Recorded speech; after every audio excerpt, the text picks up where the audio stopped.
Hi, I'm Effie, and today I'm going to be talking about some of my most anticipated releases for 2024. Because I know everyone and their mother and their dog and their cousin's iguana does an anticipated releases video around this time of the year. And because I'd like to do maybe more quarterly anticipated release videos next year, we'll see if I actually manage to achieve that. I decided that I was going to put my own little Effie spin on it and basically just focus on vampire books that are coming out next year that have caught my eye. So that is exactly what today's video is. No more, no less. Just going to be looking at vampire books that are coming out next year. So I do have a master wish list that I've created of 2024 releases that I will link in the description, and that's all 2024 releases that have caught my eye in general. But for the purposes of today's video, we're going to be looking through a personal wish list that I've created of just vampire books. Off the top of my head, I think there are, I'm going to say 2 sequels, but like one series has got like 3 books coming out on the same day. So we won't be looking at the synopses for those, but for the books that are the first book in a series or standalone, we'll be reading the synopsis together. And I'm going to be talking about kind of how I feel about that. I've put this list together based on kind of an impression of the blurbs. So either they've said vampire or it feels implied that there are vampires in the story. I hope that will make sense. Let me just pop my screen recorder up. Okay, so this is the vampire wish list. So first up we have Bless Your Heart. And this one has got a note by it, just to be aware that this paperback edition, which I assume is the UK publisher, is being published by Solaris, but just to be aware that the US edition is being published by Minotaur, who are part of the St. Martin's Press boycott, which is still ongoing at the point that I am filming this video. Next up we have I don't know why my Amazon does this, but sometimes it doesn't like to scroll. So we've got Unholy Terrors by Lyndall Clipstone. And what's it say? Sink your teeth into a blood-stained tale of a girl torn between her vows and her heart, where falling in love may be the deepest sin of all. Evelyn Blackthorn has devoted her life to the Wardens, a fierce sect who wield arcane magic and guard against vampiric monsters known as the Vespertine. When a strangely human Vespertine is killed on their borders and a series of unsettling events follow, Evelyn disobeys orders and uncovers a startling truth in the form of Ravel Severin, a rogue Vespertine who reveals the monsters have secrets of their own. Ravel promises the help she needs, but or a heavy price. Oh my gosh, this synopsis has got so many mistakes. I'm just going to stop reading there.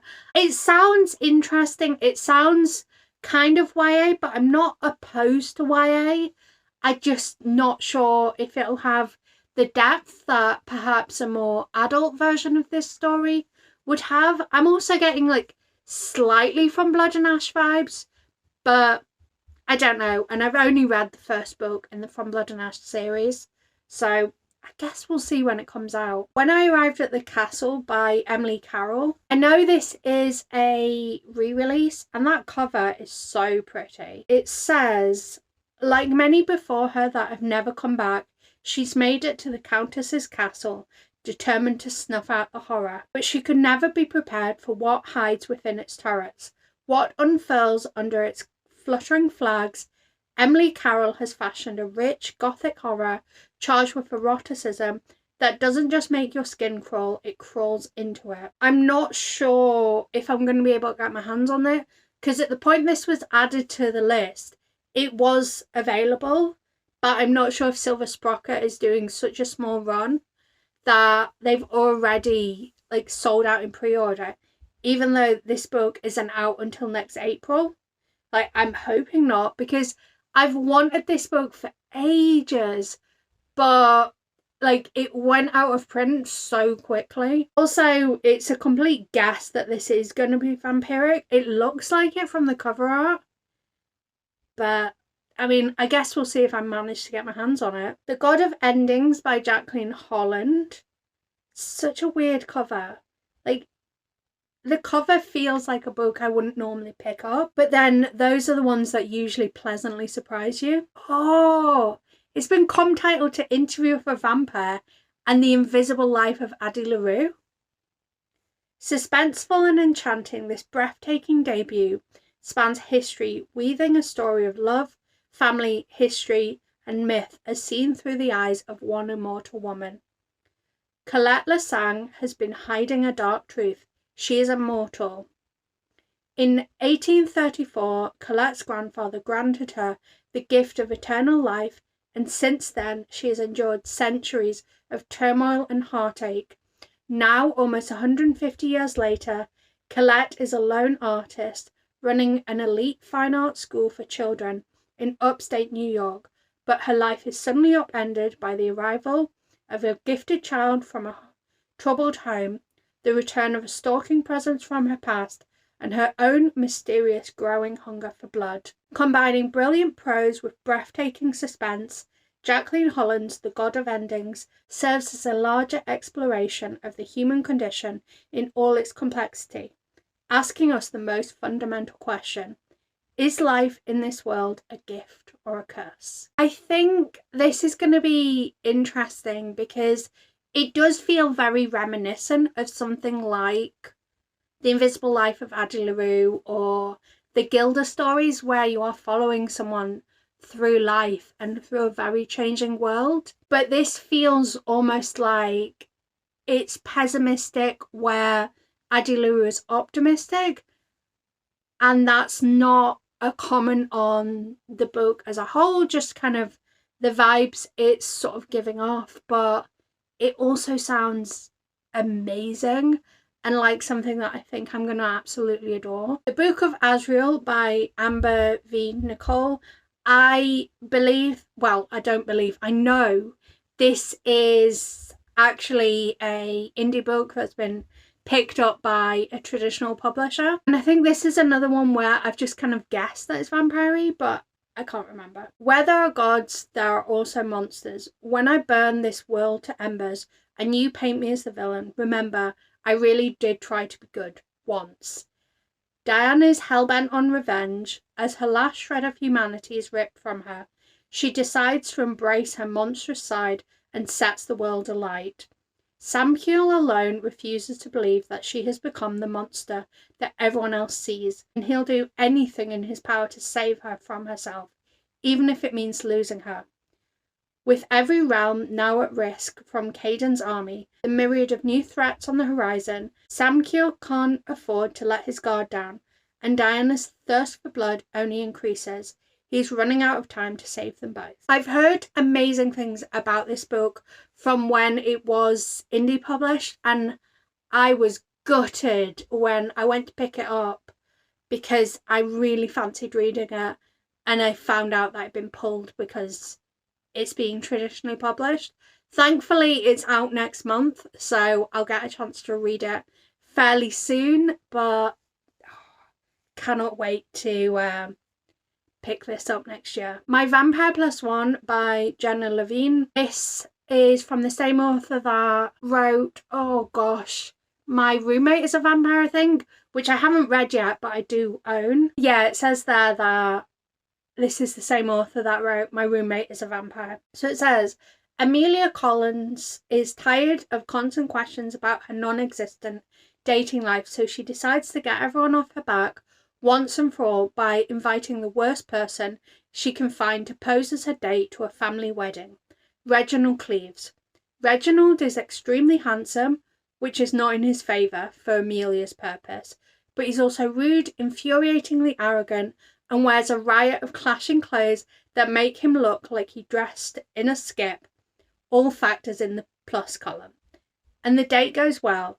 Everyone at the wedding, including Amelia, is horrified by Reginald and his actions, which include crashing the bar, starting up a breakdancing routine on the dance floor, and encouraging the kids to play frisbee with the fine china being used for dinner. It really is a shame he's so attractive. After the evening is over, Reginald admits to Amelia that he's a vampire, which doesn't frighten her the way he expects it will. In fact, she asks if he would be willing to accompany her for a few more events over the course of the summer to help her further her goals of getting everyone to leave her alone. But there's a fine line between love and hate, and the last thing either of them expects is there might be a growing spark between them. So I love the fake dating trope. It's one of my favourites. So already I'm like, sign me up. And then the fact that it's a vampire's fake dating, also, yes please. And then we've got A Werewolf's Guide to Seducing a Vampire. This is the third book in a series, but I think they're all standalones. I think the first one was something about a witch and a demon. I think it's witch fake dating a demon, maybe? I don't remember. Ben Rosewood never meant to be bound to a vampire succubus, especially one as sexy yet terrifying as Eleanor Betancourt Devereux. But he has to admit there are some fantastic perks. Oh gosh. Like, I love it, but it's so cringe. Werewolf Ben Rosewood is happy with his life. 100%. Everything is fine. His business, Ben's Plant Emporium, is thriving. And he's even expanding the shop. His anxiety disorder is, well, it's been better. But that comes with the territory of running a business and having beastly urges every full moon, right? As for romance, who has time? Though his family is desperate to see him settled, Ben is fine approaching 40 as a single werewolf. But after drunkenly bidding on and winning a supposedly possessed crystal on eBay one night, he finds himself face to face with a beautiful but angry vampire. Eleanor Betancourt Devereux is a rare breed, a vampire succubus born from two elite European bloodlines during medieval times. But thanks to an evil witch, she's been stuck in a crystal since she was 30, forced to obey orders from the possessor of the rock. Eleanor's been dreaming of breaking the spell and severing the witch's head for centuries.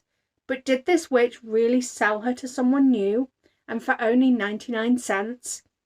Eleanor could claw this werewolf's heart out and eat it, if only the binding spell would allow her to.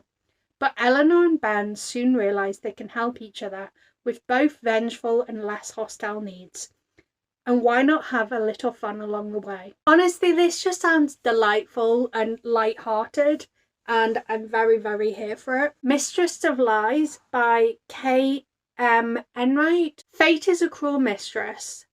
The daughter of a powerful but disgraced blood worker, Chandler Clare has spent her entire life perfecting her blood magic, building her network of spies and gathering every scrap of power she could. Now, to protect her brother, she assassinates their father and takes her place at the head of the family. And that is only the start of her revenge. Samuel Hutchinson is a bastard with a terrible gift. When he stumbles upon the first victim of a magical serial killer, he's drawn into the world of magic and intrigue he's worked so hard to avoid, and is pulled deeply into the ravenous and bloodthirsty court of the Vampire King. Tasked by the Eternal King to discover the identity of the killer cutting a bloody swath through the city, Samuel Shan and mysterious royal bloodworker Isaac find themselves growing ever closer to each other. But Shan's plans are treacherous, and as she lures Samuel into her complicated web of desire, treason and vengeance, he must decide if the good of the nation is worth the cost of his soul. I'll be completely honest, based on that blurb, it does sound somewhat generic, but I'm also very here for it. I'm here for vampire stories in general. This Ravenous Fate by Hayley Dennings, this is sapphic, and I believe it is set during the Harlem Renaissance. Let's see. Oh, Jazz Age Harlem, which I'm not sure if that's the same, but yeah, Jazz Age Harlem. The first book in a decadent fantasy duology set in Jazz Age Harlem, where at night the dance halls come to life and death waits in the dark. It's 1926, and Reapers, the once human vampires with a terrifying affliction, are now on the rise in New York. But the Saint family's thriving Reaper hunting enterprise holds reign over the city, giving them more power than even the organized criminals who run the nightclubs. 18-year-old Elise Saint, home after 5 years in Paris, is the reluctant heir to the empire. Only one thing weighs heavier on Elise's mind than her family obligations: the knowledge that the Harlem Reapers want her dead. Layla Quinn is a young Reaper haunted by her past. Though Reapers have existed in America for 3 centuries, created by New World atrocities and cruel experiments, Layla became one just 5 years ago. The night she was turned, she lost her parents, the protection of the Saints, and her humanity, and she'll never forget how Elise Saint betrayed her. But some Reapers are inexplicably turning part human again, leaving a wake of mysterious and brutal killings. When Layla is framed for one of these attacks, the Saint Patriarch offers her a deal she can't refuse: to work with Elise to investigate how these murders might be linked to shocking rumours of a Reaper cure. Once close friends, now bitter enemies, Elise and Layla explore the city's underworld, confronting their intense feelings for one another and uncovering the sinister truths about a growing threat to Reapers and humans alike. So I was already very excited to pick this up, and reading it has just made me more excited to pick it up, if I'm honest. Our Little Monster, a Why Choose Vampire Romance by Lachelle Rain. There's not much of a synopsis for this one. It says, Serena Velica has been raised to hunt the monsters that roam amongst our world, but when a bargain with them leaves her heart vulnerable, she doesn't know whether to kill them or keep them. Oh, it does say release date will change, so I'm guessing because this is self-published, it's going to be one of those situations where kind of once the author has kind of written it and is ready to put it out into the world. But I quite like poly stories. I know they sometimes get called reverse harem or why choose, but I just refer to them as poly. Oh my gosh. I sent a message to my friend, to Shannon, whose message just popped up, saying, just be aware I'm about to screen record one, so if you send me messages, they'll pop up on the screen. Oh, I love her so much. But yeah, I love a poly romance, and a vampire poly romance just sounds absolutely perfect for me. We're going to skip the next one because it's being published by Wednesday Books. Immortal Pleasures by V. Castro. I've wanted to read a V. Castro for a while. Also, how ridiculously stunning is this cover? It's giving Queen of the Damned, but make it Latin-y. Actually, now that I'm thinking about it, Queen of the Damned was Egyptian, wasn't she?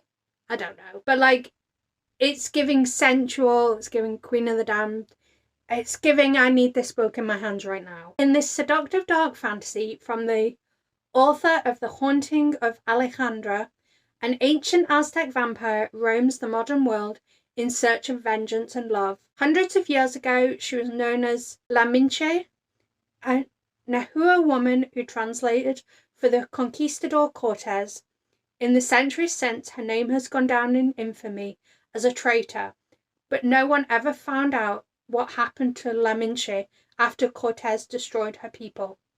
In the ashes of the empire, she was reborn as Malinali, an immortal vampire, and she has become an avenger of conquered people, traveling the world to reclaim their stolen artifacts and return them to their homelands. It sounds so good. But also, I feel like, if possible, I need to try and get the audiobook of this, because the pronunciations, as you may have gathered from me trying to read that synopsis, are going to be a struggle. But it sounds so delicious. It's putting me in mind a bit of Certain Dark Things by Sylvia Moreno Garcia. And I really appreciate vampire stories that have a little bit extra pizzazz. They're not perhaps as traditional as some other vampire stories, if that makes sense. Yeah, I'm so on board for this book. An Education in Malice by S.T. Gibson. This has been described as a dark academia, sapphic, which is a truism because Carmilla's already sapphic, version of Carmilla. Love is sacrifice. One of us was always going to bleed for the other. Deep in the forgotten hills of Massachusetts stands St. Perpetua's College. Isolated and ancient, it is not a place for timid girls. Here, secrets are currency, ambition is lifeblood, and strange ceremonies welcome students into the fold. On her first day of class, Laura Sheridan is thrust into an intense academic rivalry with the beautiful and enigmatic Carmilla. Together they are drawn into the confidence of their demanding poetry professor, de La Fontaine, who holds her own dark obsession with Carmilla. But as their rivalry blossoms into something far more delicious, Laura must confront her own strange hungers. Tangled in a sinister game of politics, bloodthirsty professors, and dark magic, Laura and Carmilla must decide how much they are willing to sacrifice in their ruthless pursuit of knowledge. Just, oh, it sounds so good. Also, I love Carmilla. It's one of my favorite. Well, actually, trying to pick favourite vampire stories is not something I can do.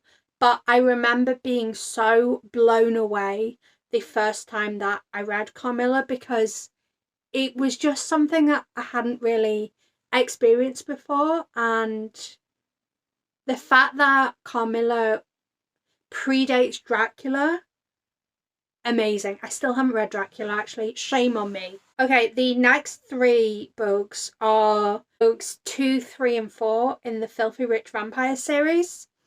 So we've got Second Rite, 3 Queens, and 4 Eternity. Essentially, this series is following a woman and a vampire during vampire social season.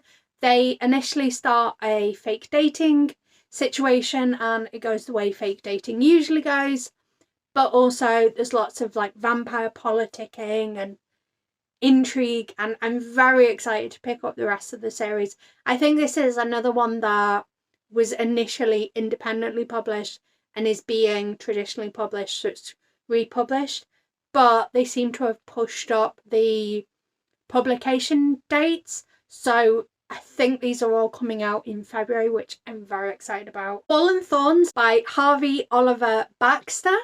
I am lucky enough to have received an ARC for this book. At the time that this video goes up, hopefully I've managed to read it this side of the new year, but if not, it's going to be one of the first books that I read in January because I'm so excited to get to it. I've read the first few pages and they are exceptional. They immediately suck you into the book.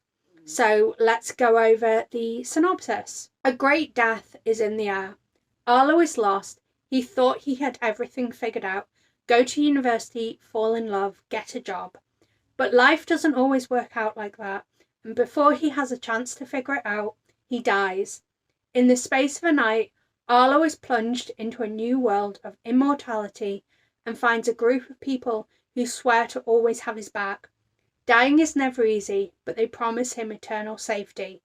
But something is after him, something no one could have ever predicted. He craves to figure out his purpose before he falls into something he can never come back from. Just, oh, sounds so good. It's like vampires, dark academia. I think it's set in Durham. It sounds like such a good, cozy vampire read. Bride by Ali Hazelwood. I think this is a Vampires and Werewolves and Megaverse, but let's read the synopsis. A dangerous alliance between a vampire bride and an alpha werewolf becomes a love deep enough to sink your teeth into.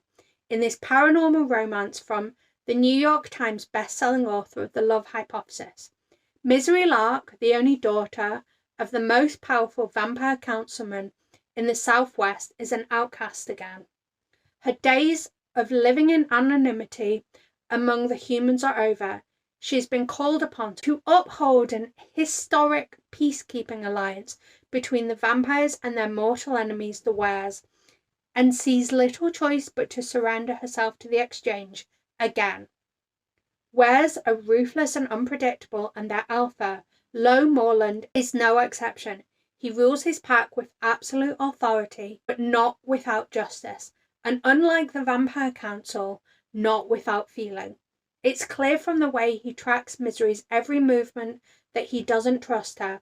If only he knew how right he was, because Misery has her own reasons to agree to this marriage of convenience, reasons that have nothing to do with politics or alliances and everything to do with the only thing she's ever cared about.